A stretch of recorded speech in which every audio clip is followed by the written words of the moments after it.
Fueled by Deathcast. All right, guys, we've been really excited to give you this guest. It's somebody that we've been friends with for a while, and he's an incredible creative force in the world, Dean Haspiel. This guy is not only a comic book artist and writer, double threat, he's also a playwright. He's also an Emmy Award-winning artist for the series Bored to Death on HBO.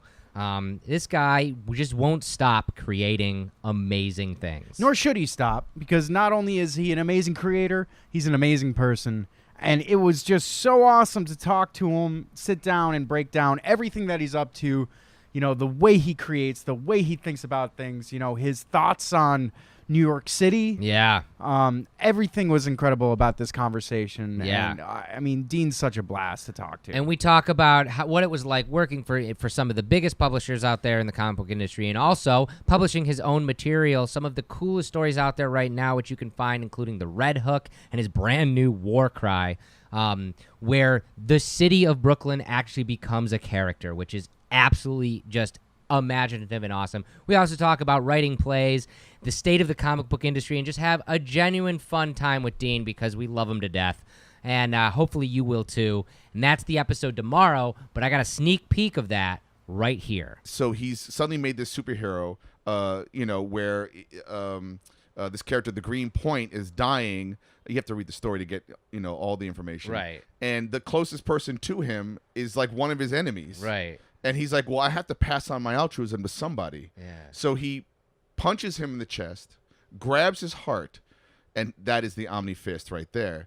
Cuts off his hand, repairs him, and he's like, basically, it's like if this guy walks past any danger or a crime being committed, his hand will start to squeeze his heart, right, killing him. So this like makes him have to do good things. Kind of like he even says is to be good for goodness sake, almost like a Santa Claus superhero, you know? Like, and he's like, what the hell just happened to me?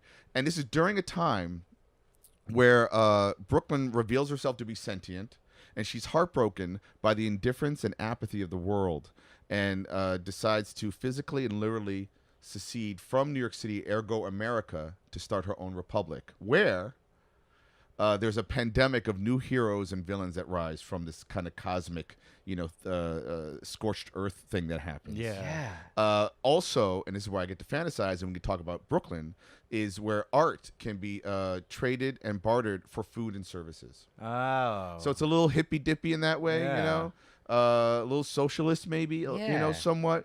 But I figure because of like the Jack Kirby comics I grew up on, or like the TV shows like Star Trek, where we suddenly had flip phones and we have cell phones that was on Star Trek, or the Mother Box or whatever from Jack Kirby comics. I figure you put stuff out there that might seem at first absurd and ridiculous, but then little by small they become real. Yeah. They're prescient. These comics are prescient.